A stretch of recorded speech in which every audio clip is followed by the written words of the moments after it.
بسم اللہ الرحمن الرحیم۔ السلام علیکم۔ آج میں آپ کی خدمت میں ایک اور سچی کہانی لے کر حاضر ہوئی ہوں۔ امید کرتی ہوں کہ آپ کو یہ کہانی بہت پسند آئے گی۔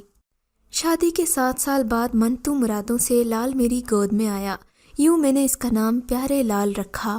یہ عجیب سا نام تھا۔ میرے شوہر نے کہا کہ تم نے بیٹے کا کیسا نام چنا ہے، کوئی اچھا نام رکھ لیتی۔ آپ جو چاہیں اچھا سا نام رکھ لیں، آپ کا بھی بیٹا ہے، لیکن میں تو اسے لال ہی بلاؤں گی۔ انہوں نے میری بات ہنس کر ٹال دی اور بیٹے کا نام عمر دراز تجویز کیا۔ اب وہ اس کو عمر اور میں لال ہی بلاتی تھی۔ اگرچہ مقصد لال ہوتا، لیکن سبھی کہتے کہ لال بے شک خوبصورت ہوتا ہے، لیکن ہوتا تو کانچ کے بلب جیسا ہے، لہٰذا اسے لال نہیں بلکہ لال کہا کرو۔ میں اپنی بہنوں اور والدہ کو خط لکھتی تب بیٹے کو لال کی بجائے لال لکھتی کہ میرا لال اب پاؤں پاؤں چلنے لگا ہے۔ توتلی زبان سے اماں کہتا ہے تو میری روح کو ٹھنڈک پہنچتی ہے۔ آپ لوگ بھی دعا کیا کریں کہ میرے لال کی عمر دراز ہو۔ کیا بتاؤں کہ میں نے لال کو کیسے نفاست اور توجہ سے پال پوس کر بڑا کیا۔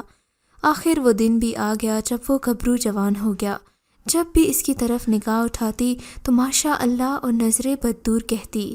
لال میں میری جان تھی اور اس کی ذرا سی تکلیف پر میں تڑپ کر رہ جاتی تھی۔ وہ بھی مجھے بہت چاہتا تھا، میری ہر بات مانتا اور ہر حکم پر سر تسلیم خم کر دیا کرتا تھا۔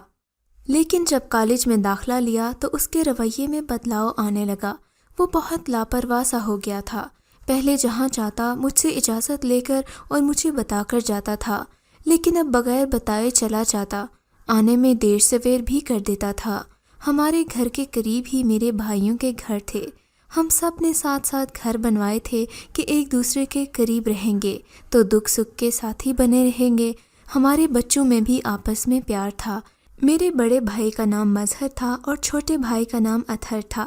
دونوں میں بہت پیار تھا۔ مظہر بھائی جان کی ایک ہی بیٹی تھی بانو، جو کافی خوبصورت تھی۔ جب اس نے BA کر لیا تو اطہر بھائی نے اس کا رشتہ اپنے بیٹے فاران کے لیے مانگ لیا۔ کیونکہ بانو اور فاران اکٹھے کھیل کود کر بڑے ہوئے تھے، لہٰذا دونوں میں بے حد محبت تھی۔ ان کی محبت کو دیکھتے ہوئے ہی دونوں بھائیوں نے یہ رشتہ طے کیا تھا۔ بانو بے شک ایک حسین و جمیل لڑکی تھی، لیکن تھوڑی سی مزاج کی اکھڑ تھی اور حساس بھی تھی۔ ذرا سی بات پر برا مان جاتی تھی۔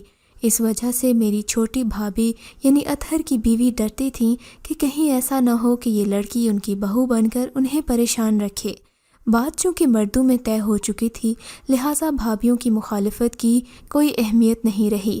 میرے بچے لال اور فریحہ اپنے ماموں کے بچوں کی ہم عمر تھے۔ یہ دونوں ساتھ کھیلتے کودتے بڑے ہوئے تھے۔ بانو اور فاران کی منگنی ہو چکی تھی، پھر بھی دونوں کا ایک دوسرے کے گھروں میں آنا جانا رہتا تھا، اور یہ پہلے کی طرح آپس میں بے تکلف ہو کر باتیں کرتے تھے۔ میری والدہ بانو کو روکتی تھیں کہ بیٹی فاران اب تمہارا منگیتر ہے، اس سے پردہ کیا کرو، کیونکہ منگنی کے بعد منگیتر سے زیادہ وقت ملنا اور گھل مل کر باتیں کرنا ٹھیک نہیں، اس طرح محبت کم ہو جاتی ہے۔ پہلے تم لوگ لڑتے اور پھر فوراً مان جاتے تھے، اب اگر لڑ پڑو گے تو رشتہ ایسا ہو گیا ہے کہ دلوں میں فرق آ جائے گا۔ دادی کی ایسی باتیں سن کر بانو ہنس دیا کرتی، کہتی دادی اماں آپ بھی کیسی باتیں کرتی ہیں، اب ہم پہلے کی طرح ناسمجھ بچے نہیں ہیں کہ لڑتے رہیں گے، وہ تو بچپن کی باتیں تھیں۔ خدا جانے کیسی گڑی تھی کہ بانو کا کہا الٹ ہو گیا، اور ایک دن ذرا سی بات پر بانو اپنے منگیتر سے لڑ پڑی۔ کسی بات پر بحث کرتے کرتے دونوں الجھ گئے تھے۔ بانو اپنے مزاج کے خلاف ذرا سی بات برداشت نہیں کرتی تھی اور منہ پھلا لیتی تھی۔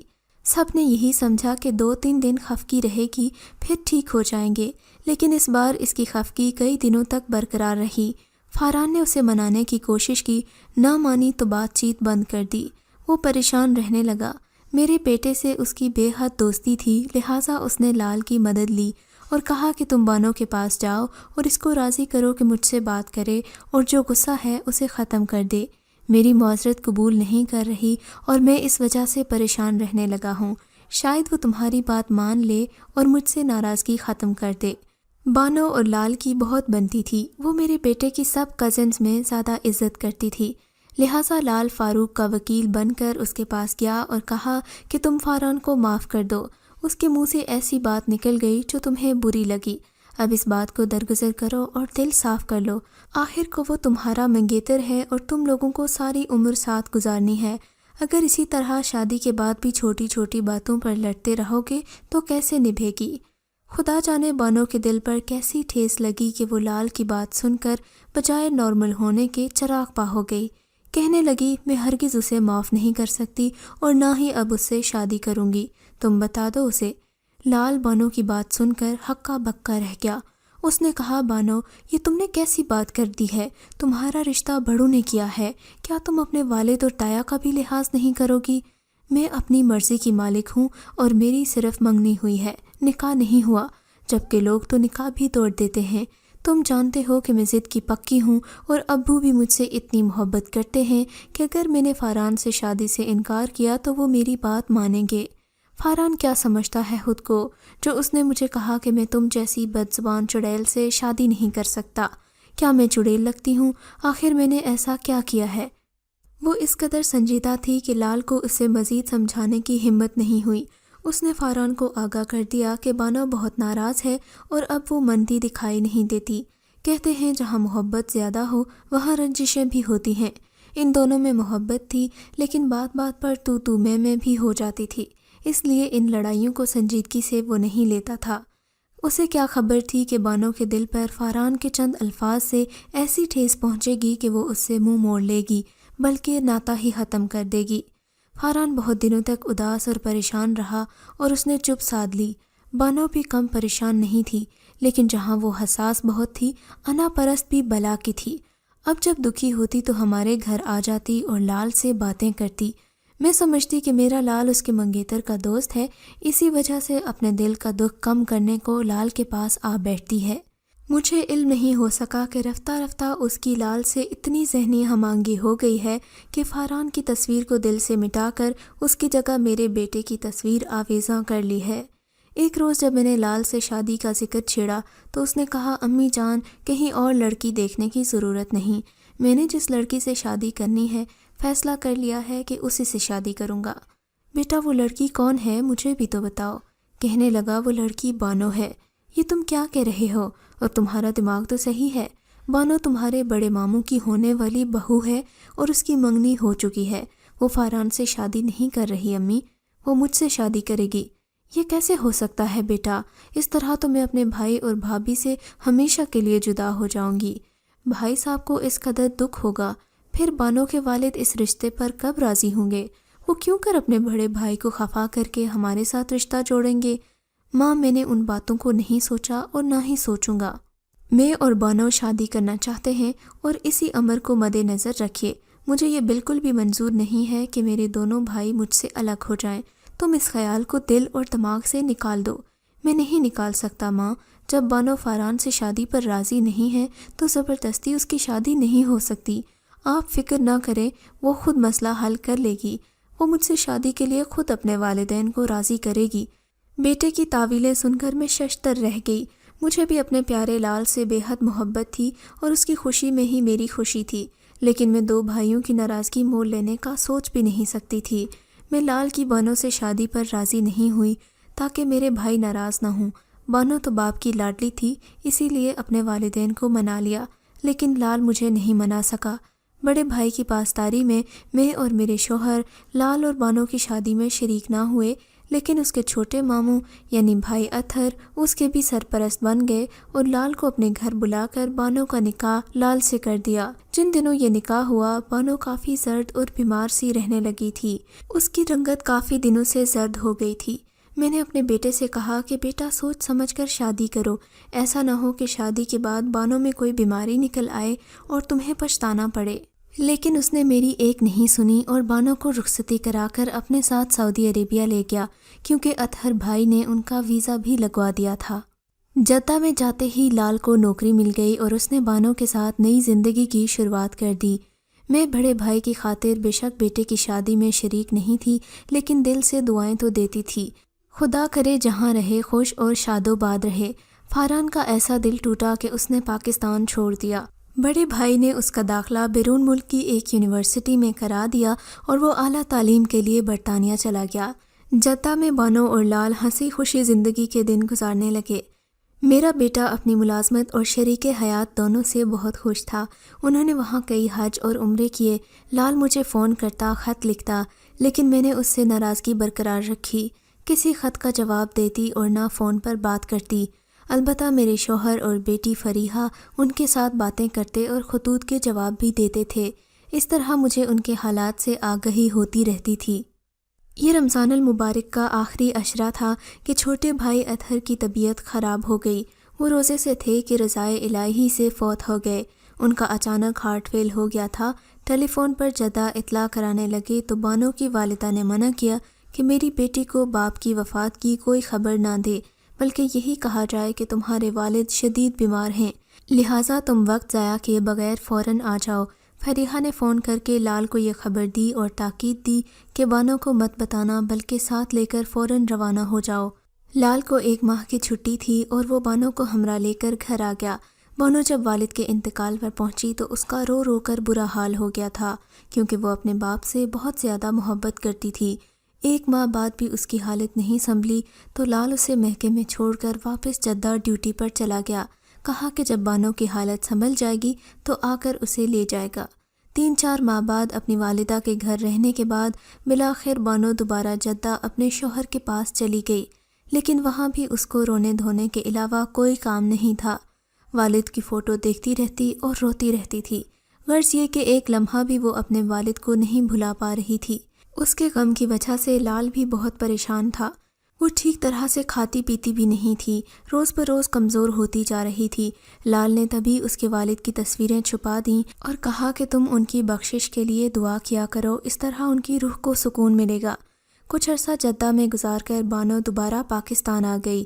گھر والوں نے بھی محسوس کیا کہ اس نے والد کی موت کا بہت زیادہ صدمہ لے لیا ہے۔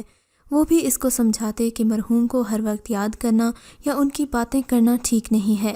ایک روز لال نے مجھے پیغام بھیجا کہ امی آپ یہاں آ جائیں تاکہ بانو کا دل لگے۔ میں سارا دن ڈیوٹی پر ہوتا ہوں، وہ اکیلی رہ رہ کر ایسی ہو گئی ہے۔ اب آپ اس کے ساتھ رہیں گی اور باتیں کریں گی تو اس کی صحت بہتر ہو جائے گی۔ میں نہیں گئی کیونکہ میں تو فاران اور بڑے بھائی کی وجہ سے ابھی تک بیٹے اور بہو سے دور تھی۔ میری شرط تھی کہ جب تک میرے بڑے بھائی بانو اور لال کو معاف نہیں کریں گے، ان کی شادی کو قبول نہیں کریں گے، میں بہو اور بیٹے کے پاس نہیں جاؤں گی۔ 4 سال گزر گئے جب بانو اور لال پاکستان آئے۔ وہ چھوٹے بھائی کے گھر ٹھہرے تھے۔ ان کے آنے کے چند دن بعد بڑے بھائی میرے پاس آئے اور کہا کہ تم بانو اور لال کو معاف کر دو۔ میں نے بڑے بھائی سے بھی معافی مانگی ہے کیونکہ بانو بہت بیمار ہے۔ اس کا ایک گردہ کام نہیں کر رہا اور دوسرا بھی ٹھیک نہیں۔ ماں کی دعا میں اثر ہوتا ہے، تم دونوں کو دعا دو گی تو ان کی پریشانیاں دور ہو جائیں گی۔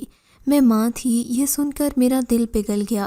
چھوٹے بھائی سے کہا ٹھیک ہے، میں بڑے بھائی کے پاس معذرت کر کے آ جاؤں گی۔ 2 دن گزرے تھے کہ بانو کی ماں گھبرائی ہوئی آئی، کہنے لگی بانو بہت بیمار ہو گئی ہے، اسے ہسپتال داخل کروایا ہے، آپ جلدی چلیں۔ یہ سن کر میں نہ رہ سکی اور چھوٹی بھابھی کے ہمراہ ہسپتال چلی گئی۔ ہسپتال میں لال بہت پریشان دکھائی دے رہا تھا۔ میں نے بہت دعائیں کیں کہ یا اللہ بانو کو شفا دے اور لال کی پریشانیاں دور فرما۔ میرے بیٹے نے پسند کی شادی کی ہے، کوئی گناہ تو نہیں کیا۔ بانو کو دیکھا، اسے آکسیجن لگی ہوئی تھی۔ وہ 3 دن سے بے ہوش تھی اور ڈاکٹرز مایوس ہو گئے تھے۔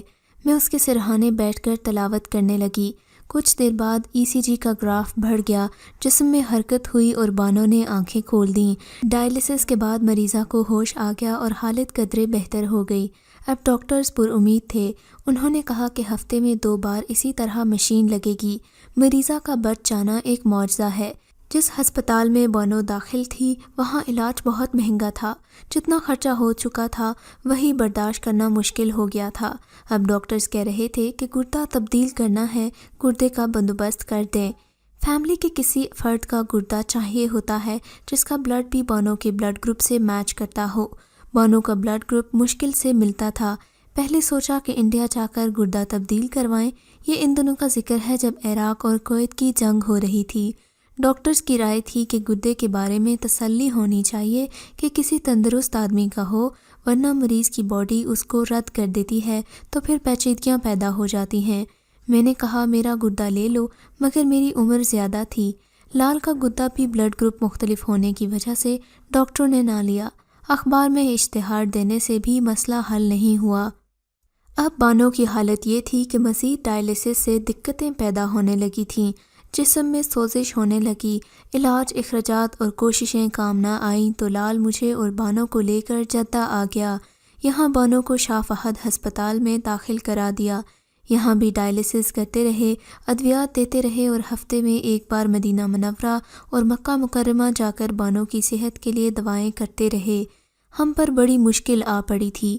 بانو مشین سے خون صاف کروا کر تنگ آ چکی تھی۔ اس نے ایک روز کہا، پھپھو اب کچھ بھی ہو میں اس حال میں مزید جینا برداشت نہیں کر سکتی۔